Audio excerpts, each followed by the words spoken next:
मोदी ने जारी किया है बाघों का ताजा आंकड़ा, बोले प्रकृति की रक्षा हमारी संस्कृति का हिस्सा।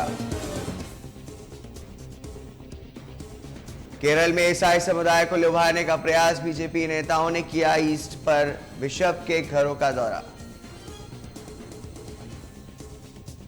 पीएम मुद्रा योजना पर पी चिदंबरम ने उठाए सवाल, कहा 50,000 के कर्ज से किस तरह किया जा सकता है बिजनेस।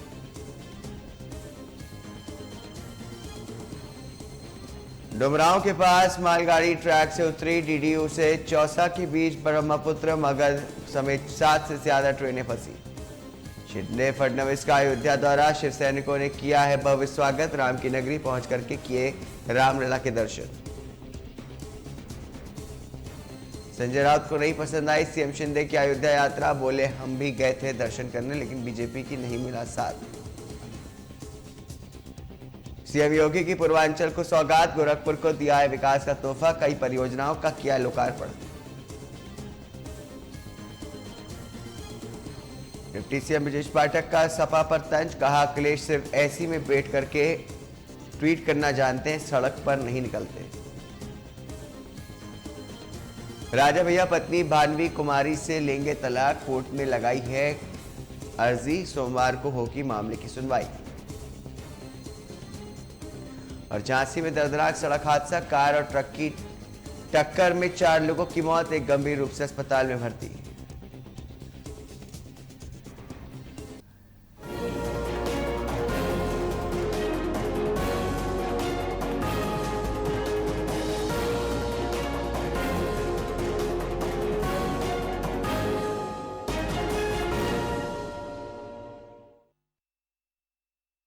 स्वागत है आपका न्यूज लाइव में, मैं हूं आपके साथ हारिस। प्रधानमंत्री नरेंद्र मोदी बाज बांदीपुर टाइगर रिजर्व पहुंचे, यहां पर उन्होंने 20 किलोमीटर सफारी की। उन्होंने बाघों की आबादी का आंकड़ा भी जारी किया और बताया कि देश में बाघों की आबादी 3,167 हो गई है। बता दें कि प्रोजेक्ट टाइगर 1973 में बाघों के संरक्षण को बढ़ावा देने के लिए लॉन्च किया गया था। शुरू में ये प्रोजेक्ट 18,278 स्क्वायर किलोमीटर में फैला था और 9 टाइगर रिजर्व स्थापित किए गए थे। पिछले 50 सालों में टाइगर प्रोजेक्ट बहुत ही फला फूला है। अभी देश भर में 53 टाइगर रिजर्व हैं जो 75,500 स्क्वायर किलोमीटर में फैले हैं। 2014 के बाद से इस प्रोजेक्ट को और बूस्ट मिला है। यही वजह है कि देश में अब आज बाघों की आबादी 3,167 तक पहुंच गई है। पीएम नरेंद्र मोदी देश के पहले प्रधानमंत्री हैं जिन्होंने बांदीपुर टाइगर रिजर्व का दौरा किया है। इस टाइगर रिजर्व को देश में टॉप रैंक का टाइगर सेंचुरी माना जाता है। आंकड़े बताते हैं कि 1020 स्क्वायर किलोमीटर में फैले टाइगर रिजर्व में अन्य कई जानवर मौजूद हैं। पीएम मोदी एमटीआर में थेप्पा कड़ू एलिफेंट कैंप भी पहुंचे पर यहां पर उन्होंने ऑस्कर जीतने वाली डॉक्यूमेंट्री द एलिफेंट विस्परर के रियल लाइफ स्टार बोमन बेली से मुलाकात की। वहीं PM Modi Bandipur tiger reserve में हाथियों को गन्ना खिलाते हुए नजर आए। इसके बाद पीएम मोदी एलिफेंट कैंप में डॉक्यूमेंट्री में दिखाए गए अनाथ हाथी रघु से भी मिले। ऑस्कर जीतने वाली डॉक्यूमेंट्री के रियल स्टार बोमन और बेली से पीएम ने बातचीत भी की। प्रोजेक्ट टाइगर की सफलता भारत के लिए ही नहीं बल्कि पूरे विश्व के लिए गौरव का विषय है। भारत ने टाइगर को न सिर्फ बचाया है बल्कि उसको फलने फूलने का एक बेहतरीन इकोसिस्टम दिया है। यह हम लोगों के लिए और भी सुखद है कि जिस समय हमने अपनी आजादी के 75 वर्ष पूरे किए हैं उसी समय दुनिया की करीब करीब 75% टाइगर पॉपुलेशन भारत में ही है। ये भी संयोग है कि भारत में टाइगर रिजर्व भी 75,000 वर्ग किलोमीटर का और बीते 10-12 वर्षों में टाइगर पॉपुलेशन भी 75% बढ़ी है। ये सभी के प्रयासों से संभव हो सका है और इसके लिए मैं पूरे देश को बहुत बहुत बधाई देता हूं। साथियों, आज विश्व भर के वन्य जीव प्रेमियों के मन में यह सवाल है, जब अनेक टाइगर रेंज देशों में उनकी आबादी स्थिर है या आबादी घट रही है, तो फिर भारत में तेजी से बढ़ क्यों रही है? इसका उत्तर है भारत की परंपरा, भारत की संस्कृति और भारत के समाज में बायोडायवर्सिटी को लेकर, पर्यावरण को लेकर जो हमारा स्वाभाविक आग्रह है, और वही सफलता के अंदर छिपा हुआ है। हम इकोलॉजी और इकोनॉमी में कॉन्फ्लिक्ट नहीं मानते, बल्कि दोनों के बीच को एग्जिस्टेंस को महत्व देते हैं। हमारे यहां टाइगर से जुड़ा हजारों वर्ष पुराना इतिहास है। मध्य प्रदेश में पाई गई 10,000 साल पुरानी रॉक आर्ट्स में टाइगर के चित्र पाए गए हैं।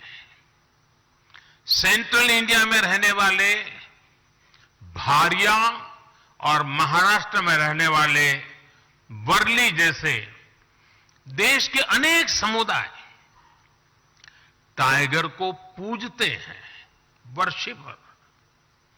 हमारे यहां अनेक जनजातियों में टाइगर को अपना बंधु माना जाता है, भाई माना जाता है, और टाइगर मां दुर्गा और भगवान अयप्पा का वाहन तो है ही। आज पूरी दुनिया भारत की ओर देख रही है, चाहे कोविड-19 महामारी में वैक्सीनेशन की बात हो या फिर प्राकृतिक आपदा की। हमारे देश के युवा 21वीं सदी की चुनौती का सामना करने में सक्षम है, बल्कि समाधान भी देने के लिए भी काबिलियत रखते हैं। तभी पूरी दुनिया में भारतीय टेक्नोक्रेट्स को डिमांड है। ये बातें मोतीलाल नेहरू राष्ट्रीय प्रौद्योगिकी संस्थान के दीक्षांत समारोह को संबोधित करते हुए लोकसभा अध्यक्ष MP बिरला ने की।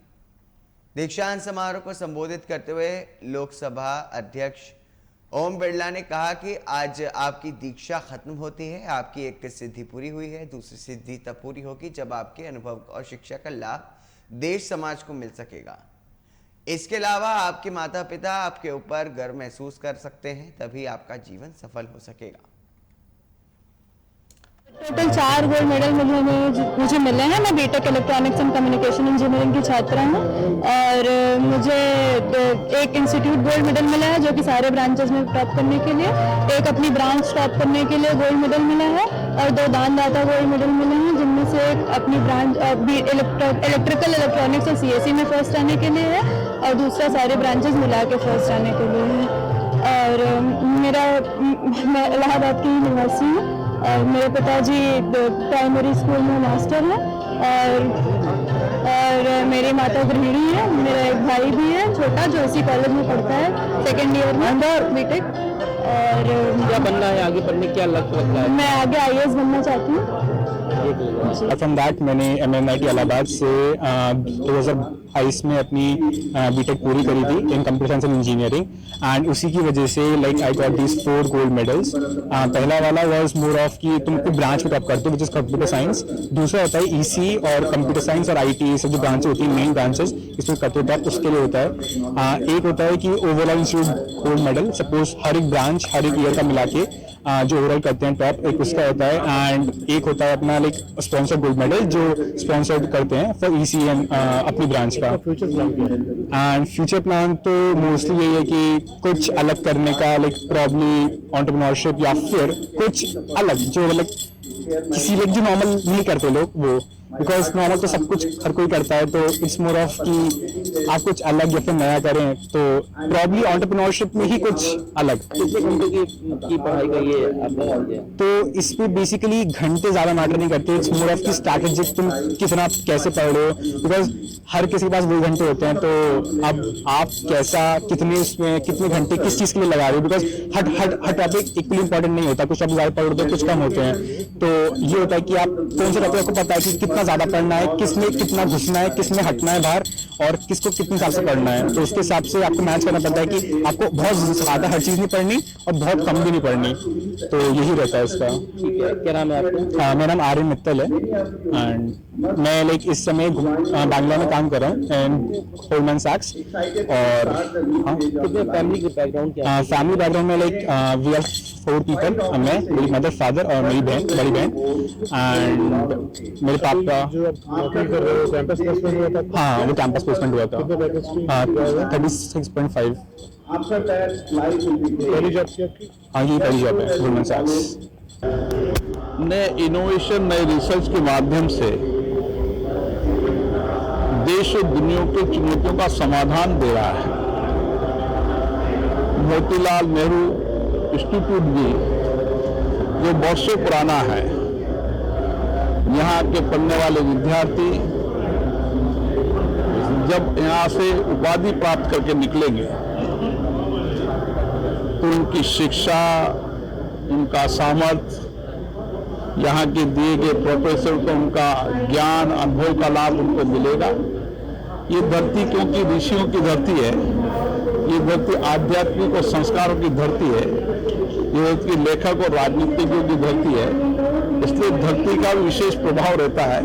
मुझे लगता है कि आने वाले समय जब यहाँ से निकल कर जाएंगे तो उनका देश में बहुत बड़ा योगदान होगा और सामर्थ्य भारत बनाने में, आत्मनिर्भर भारत बनाने में और नई टेक्नोलॉजी के अंदर होने वाले परिवर्तन में उनका योगदान निश्चित इस समाज में योगदान देगा। इसलिए मैं उनको धन्यवाद देता हूं कि आने वाले समय उनके ऊपर बहुत बड़ी जिम्मेदारी है कि 21वीं सदी का भारत हमारा भारत होगा, उसमें नौजवानों की बहुत बड़ी ताकत है। जी, राहुल गांधी का जो बयान जो है उसके बाद उनका कि वापस नहीं लेंगे, क्या कहने का एक सांसद है वो और इस तरीके से क्या? Every generation ends the social level, and I urge all. DGP बनने के बाद डीजीपी राजकुमार विश्वकर्मा ने सबसे पहले अयोध्या का दौरा किया। राम जन्मभूमि की सुरक्षा और अयोध्या में क्राउड मैनेजमेंट पर उनका फोकस रहा है। डीजीपी ने बताया कि अयोध्या की सुरक्षा के लिए 77 करोड़ रुपए से हथियार व सामान खरीदे जाएंगे। अपने दौरे में डीजीपी ने राम जन्मभूमि व हनुमानगढ़ी की सुरक्षा व्यवस्था का जायजा लिया। अयोध्या पहुंचे डीजीपी ने कहा कि उत्तर प्रदेश में अब अपराधी सुरक्षित नहीं रह पाएंगे, सभी अपराधियों का डेटाबेस तैयार किया जा रहा है। पत्रकारों से बातचीत करते हुए डीजीपी राजकुमार विश्वकर्मा ने कहा कि आने वाले दिनों में जो भी राम जन्मभूमि की सुरक्षा व्यवस्था करनी है उस पर मंथन किया गया है। राम जन्मभूमि में आइसोलेशन एरिया, गर्भगृह, रेड जोन व बाहर येलो जोन, ग्रीन जोन व ब्लू जोन बनाया गया है। पुराने केसेस हैं जो वर्कआउट नहीं हुए हैं, जो माफिया है उसके कई सोशल मीडिया ये हो या कहीं भी हो, वो अपनी गतिविधियों को जेल के अंदर से या जेल के बाहर से या प्रदेश के बाहर से या कहीं से संचालित नहीं कर सकता। हमारे रडार पर रहेगा, हर जगह रहेगा और हम लोग इसीलिए कंप्यूटर डाटा नहीं सुना रहे हैं और हर अपराधी का उसकी कौन कौन से रिश्तेदार है, उसकी कहाँ प्रॉपर्टीज है, कहाँ पर उसके प्रोटेक्शन देने वाले लोग हैं, कहाँ कहाँ वो जाता है और सारी जानकारी उनको करने की कोशिश करते हैं। परिसर में जो भी होने वाले दिनों में सिक्योरिटी की व्यवस्था करनी है उसके बारे में विचार विमर्श किया है। राम जन्मभूमि में जैसे आप जानते हैं वहाँ पर आइसोलेशन एरिया है, रेड जोन है, येलो जोन है, ग्रीन जोन है, ब्लू जोन है, जिसमें आपका 2.77 एकड़ का एरिया आता है। रेड जोन का पूरा 77 एकड़ का एरिया है और जो आपका येलो जोन है उसमें लगभग 5 कोसी परिक्रमा है और ग्रीन जोन जो है उसमें 14 कोसी परिक्रमा आती है और जो ब्लू जोन है उसमें 84 कोसी परिक्रमा आती है। तो इसके संबंध में डिफरेंट जोन्स में क्या क्या सिक्योरिटी व्यवस्थाएं करनी है उसके बारे में बहुत विस्तृत रूप से हम लोगों ने चर्चा किया है और आने वाले दिनों में जैसा हम लोगों का एक्सपेक्टेशन है कि नेक्स्ट ईयर से अयोध्या में दर्शनार्थियों की भीड़ अवश्य बढ़ेगी, क्योंकि 4 से 5 गुना भीड़ होगी। दक्षिण भारत के लोग अभी, जैसे काशी में बहुत सारे लोग दक्षिण भारत के हमारे लोग दर्शन करने के लिए आते हैं, तो मैं समझता हूँ कि दक्षिण भारत के लोगों का भी काफ़ी आने जाना होगा। तो इसलिए हम लोगों ने लगभग 77 करोड़ के इक्विपमेंट्स का फाइनलाइजेशन किया है, जिसमें कि मेजर रूप से तमाम सारे वॉच टावर्स हैं, दर्शनार्थियों के लिए फैसिलिटेशन सेंटर्स की व्यवस्था है, टेक्सटाइल है, डूम बैरियर्स है, बुलेट प्रूफ जैकेट्स है कर्मचारियों के लिए, एंटी ह्यूमन गन्स हैं, यूएवी से सर्वेलेंस का है, और जो पीछे सरयू नदी है उसकी तरफ ट्रॉलिंग का, मोटर बोट्स का और बहुत सारी सिक्योरिटी की जो व्यवस्थाएं हैं उस पर हम लोगों ने रिव्यू किया है। बाकी आने वाले दिनों में मैं समझता हूँ कि हम सबका सौभाग्य है कि यहाँ की जो दर्शनार्थी होंगे पूरे भारतवर्ष से आएंगे, उनकी सेवा का हम लोगों को अवसर मिलेगा, और उनको हम सभी पुलिस विभाग की तरफ से विश्वास दिलाते हैं सभी को कि उनके लिए जो बेस्ट से बेस्ट सुविधा होगी पुलिस प्रशासन की तरफ से पूर्णतः उपलब्ध कराई जाएगी। Thank you.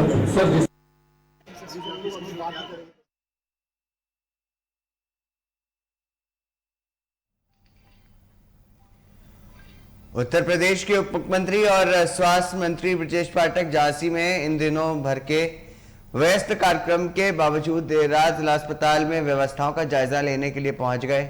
उन्होंने स्पष्ट किया कि जिला अस्पताल में दलालों की हस्तक्षेप को बर्दाश्त नहीं किया जाएगा। उन्होंने कहा कि दलालों पर गैंगस्टर की कार्रवाई की जाएगी। उन्होंने कहा कि जिले में जो हेल्थ वेलनेस सेंटर हैं जहां सीएचओ की नियुक्ति की गई है वहां पर सभी सेंटर समय से खुलेंगे। साथ ही संजीवनी ऐप के माध्यम से स्वास्थ्य सुविधा मुहैया कराई जाएगी। उत्तर प्रदेश की स्वास्थ्य व्यवस्था उच्च कोटि की है, सभी को निःशुल्क चिकित्सा व्यवस्था मिल रही है। समाजवादी पार्टी के शासनकाल का क्या हाल था किसी से छुपा नहीं है। केवल मीडिया में आने के लिए ट्वीट करते हैं, वातानुकूलित कक्षों में बैठ करके, सड़क पर निकल करके देखिए उत्तर प्रदेश का वातावरण बदल चुका है, उत्तर प्रदेश का नैरेटिव बदल चुका है। सपा के सरकार में गुंडे, माफिया, मवाली, लुच्चे, लफंगे सड़क पर जनता को प्रताड़ित करते थे। आज वो जेल में है और उनको कानून के तहत कड़ी से कड़ी सजा दिलाने का काम हमारी सरकार कर रही है। ये वही लोग हैं जो बदमाशों को, लुच्चे, लफंगे, माफिया लोगों को पुष्पित बल्लभित कराने का काम करते थे। अब पूरी तरह से उत्तर प्रदेश में कानून का राज स्थापित है। कोरोना काल में सरकार ने राशन लिया है, बहुत बड़े पैमाने पर मेडिकल क्षेत्र के सामने। अब ये जान लीजिए, हमारी जानकारी में जो आया है, आपको एक भी दलाल दिखेगा नहीं। जिलाधिकारी महोदय से, यहाँ के प्रिंसिपल साहब से हमने कहा है और भी आज हम कड़े निर्देश देने वाले हैं, एक भी दलाल आपको नहीं मिलेगा। यदि दलाल हमारे परिसर में कहीं दिख गया तो हम गैंगस्टर से भी बड़ी कार्रवाई करने से पीछे नहीं हटेंगे। क्या कार्रवाई करेंगे? चोरी हुई थी यहाँ से, उस पर अब तक कुछ नहीं हो पाया है।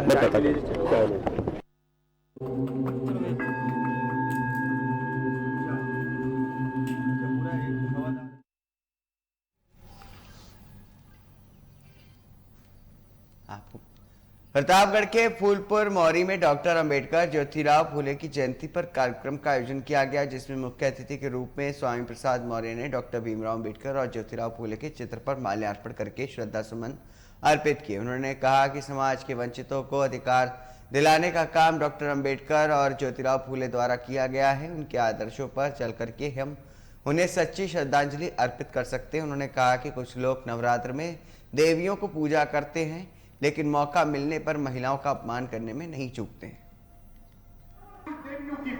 का हवाला दिया, पद्म विभूषण से सम्मान। इतने बड़े संत हैं कि सारे राजनेता जाके उनके यहाँ माथा टेकते हैं। और पिछड़ों के, दलितों के मसीहा, जो सामाजिक परिवर्तन आंदोलन के नायक रहे, मानो कांची नाम नेताजी श्री मुलायम सिंह यादव जी, उनके विषय में जो उनका बयान निकला है उससे उनकी घृणित मानसिकता और सोच जनता के बीच में आ गई है कि बाबा के भेष में क्या है। धर्माचार्य ने जिस तरीके से अधर्म का रास्ता अपनाया है, जनता आने वाले समय में ऐसे लोगों को नकारेगी। तो एक और एक बार फिर से लाइव टुडे की खबर का बड़ा असर देखने को मिला है। लाइव टुडे पर खबर चलने के बाद मेरठ में वाल्मीकि समाज की हिंदू बेटी की शादी की बुकिंग कैंसिल करने वाले मंडप मैनेजर पर पुलिस ने SC/ST एक्ट सहित कई धाराओं पर मुकदमा दर्ज कर लिया है। लाइव टुडे पर खबर चलते ही तमाम हिंदू संगठन मंडप मैनेजर के विरोध में थाने पहुंचे और उस पर सख्त कार्रवाई करने की मांग की। इतना ही नहीं, सभी हिंदू संगठन लगातार इस बेटी पिंकी के घर भी जा रहे हैं और उसको घर संभव मदद करने का प्रयास भी कर रहे हैं। तो वही लोगों ने लाइव टुडे और मुख्यमंत्री योगी आदित्यनाथ का धन्यवाद भी किया। मेरी बहन की शादी 9 अप्रैल को है और पिछले 1 महीने पहले मैंने मंडप बुक किया था गोल्डन फार्म हाउस, जिसमें 3 दिन पहले मुझे फ़ोन आया केवल इस बात के लिए कि मेरी जाति वाल्मीकि है, उसके आधार पर मेरे लिए जो बुकिंग थी वो निरस्त कर दी गई है। मंडप का जो मैनेजर था उसकी कॉल आई थी मुझे, कहने लगे कि भैया वाल्मीकि हो तो हम आपका मंडप बिल्कुल नहीं करेंगे, क्योंकि हमारे यहाँ क्या हमारे जिले का कोई भी वाल्मीकि शादी या वाल्मीकि फंक्शन अटेंड नहीं करेंगे। तो मैंने कहा भैया 3 दिन मेरी बहन की शादी को रह गई, मैं कहाँ अटेंड करता फिरूँगा, मुझे तो ये नहीं पता करूँगा कैसे 3 दिन मैंने सब कुछ। कहने लगा भाई आप कुछ भी करो लेकिन हम आपका मैनेज नहीं करेंगे। अब क्या कार्रवाई चाहते हैं? प्रशासन से ये कार्रवाई चाहता हूँ कि मेरी बहन की शादी उसी मंडप में हो और मुझे पुलिस प्रोटेक्शन मिले। और मैं तो ये चाहता हूँ बस हमारी जो मांगे हैं वो ये है कि मंडप वाला लिख के देते कि भाई उसकी तरफ से कोई विवाद ना हो। ये जो भरम फैला रखा था बड़े भाई जयदीप की बहन की शादी का, शादी उसी फार्म हाउस में होगी, ये उसके मालिक ने हमें लिख के दे दिया है। और जो भरम ये फैला हुआ है कि इसमें समझौता हो गया, इसमें कोई समझौता नहीं हुआ है और ना ही समझौता होगा। सिर्फ शादी की बात है, शादी उसी मंडप में होगी। ये हमारा समाज से निवेदन है कि इसमें कोई समझौता नहीं है। शादी की बात है, शादी 9 तारीख में जयदीप की बहन की शादी उसी फार्म हाउस में होगी, उसके मालिक ने हमें लिख के दे दिया है। जय भीम, जय भारत, जय वाल्मीकि समाज। सचिन सिरोही मेरठ से। एक खरगोदा थाना क्षेत्र के अंतर्गत गोल्डन फार्म पड़ता है, वहाँ एक हिंदू परिवार ने, वाल्मीकि समाज का हिंदू परिवार, उसने एक शादी बेटी की, हिंदू बेटी की बुक कराई थी। 10,000 रुपये की रसीद है और उसको अभी 2 तारीख की शादी है, 9 अप्रैल की, परसों की, और 2 दिन पहले मना करा है वो मंडप के मालिक ने, मैनेजर ने, कि भाई ये हिंदू शादी जो है हम इस मंडप में नहीं होने देंगे। तो उस चीज़ को लेकर पिछले 2 दिन से यहाँ मेरठ के हिंदू समाज के लोगों में आक्रोश है और वो लोग केवल ये चाहते हैं कि मंडप का मालिक, मुकदमा पंजीकृत हो गया है उसके खिलाफ, मंडप का जो मालिक है या जो मैनेजर है, लेकिन वो लोग ये चाहते हैं कि इस मंडप के अंदर 9 तारीख को किसी भी प्रकार का, किसी तरह का इसके अंदर कलम ना डले और शादी शांति से जो है हिंदू बेटी की हो। और इसमें मांग यह है कि मंडप का मालिक अपने लेटर पैड पे लिख के दे कि भाई 9 तारीख की जो शादी है उसमें मुझे कोई आपत्ति नहीं है। और दूसरा विषय कि किसी भी प्रकार का भोजन वहां बन सकता है, उसे कोई आपत्ति नहीं है, क्योंकि शादी वाले दिन जब अभी से विवाद चल रहा है और शादी वाले दिन भी अगर मंडप का मालिक कहने लगे तो कोई लिखित में तो है नहीं लोगों के पास, तो लिखित में होना चाहिए। और मैं फिर भी कहना चाह रहा हूं इस बात के लिए, ये अपमान है हिंदू समाज के लिए। सीधा अगर मुस्लिम मंडप जो है हिंदुओं को मना करेंगे शादी के लिए तो कल को हम विरोध करेंगे इस चीज का। कल को हम हिंदू मंडप जो है हम उनसे भी कहेंगे भाई आप भी जो है मुस्लिम शादी मत होने हिंदू मंडप पर। तो हमारा कहना यह है 9 तारीख में शादी वही होगी, गोल्डन फार्म हाउस में होगी, इस हिंदू बेटी की होगी, हम भी वहां मौजूद रहेंगे और हमारे रहते हुए पुलिस प्रशासन वहां मौजूद रहेगा। इत्मीनान से बहुत शांति प्रिय तरीके से ये जो है शादी होगी और इसके अंदर किसी भी तरीके का और किसी भी व्यक्ति ने अगर इस शादी को रोकने का प्रयास करा, चाहे वो मंडप का मालिक हो, चाहे मेरठ का पुलिस प्रशासन हो, तो हम पूर्णतः उस चीज का विरोध करेंगे। अगर किसी ने भी इसको जो है रुकवाने का प्रयास करा, और हम इस शादी को उसी मंडप में करा करेंगे।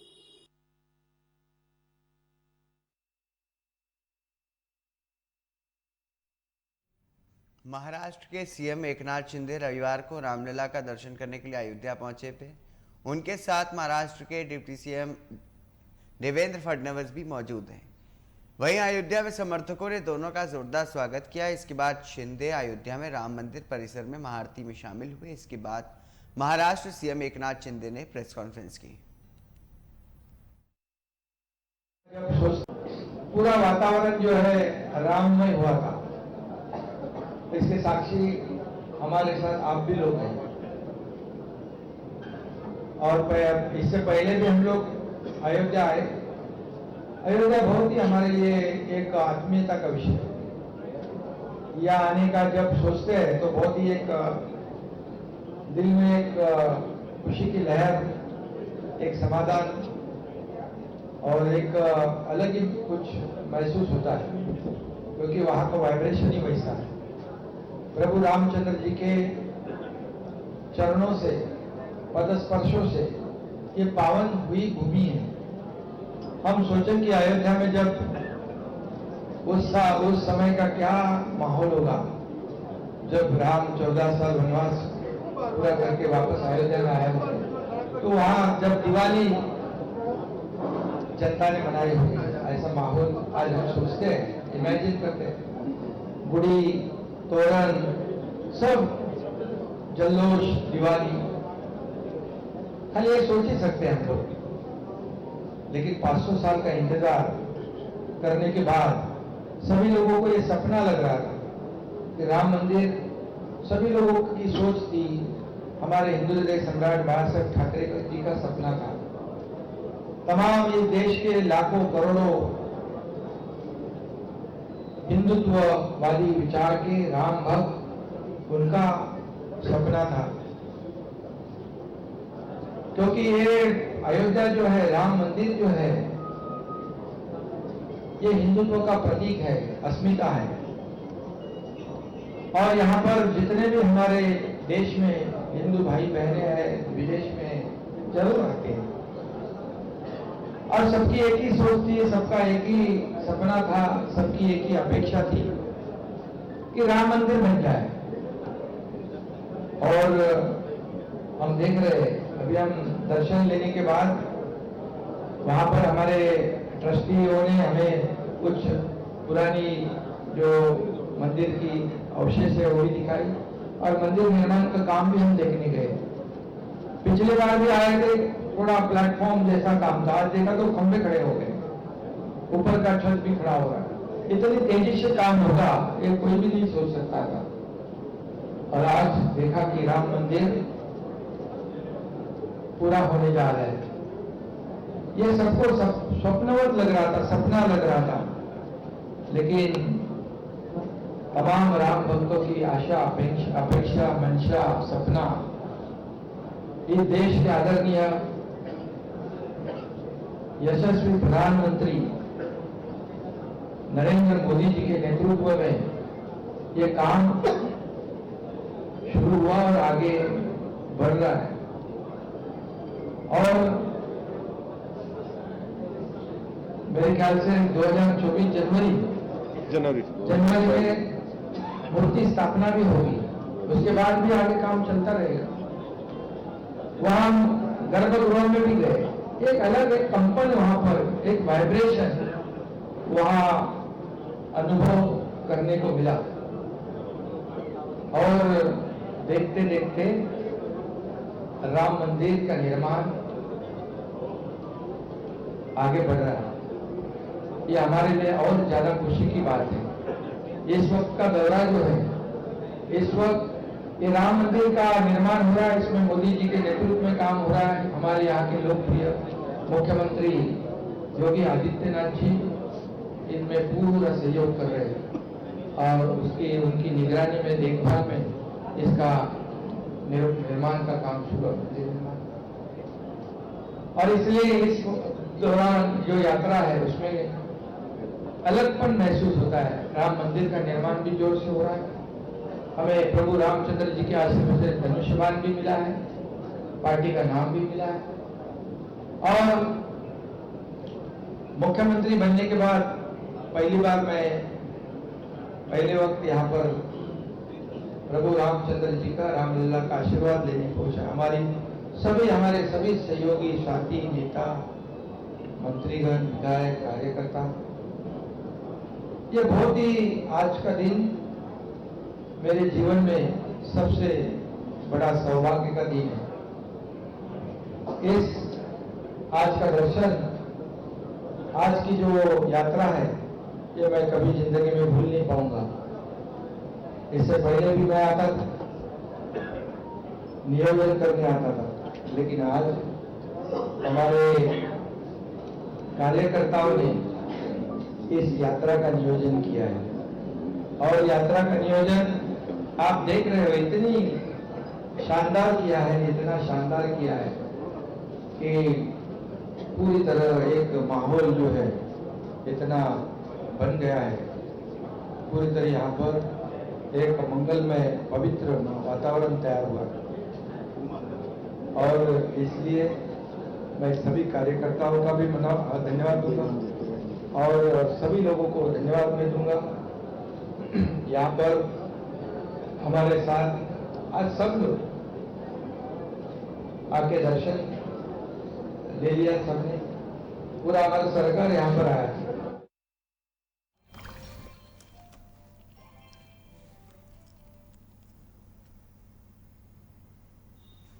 इन्हीं खबरों के साथ इस बुलेटिन में इतना ही। नमस्कार।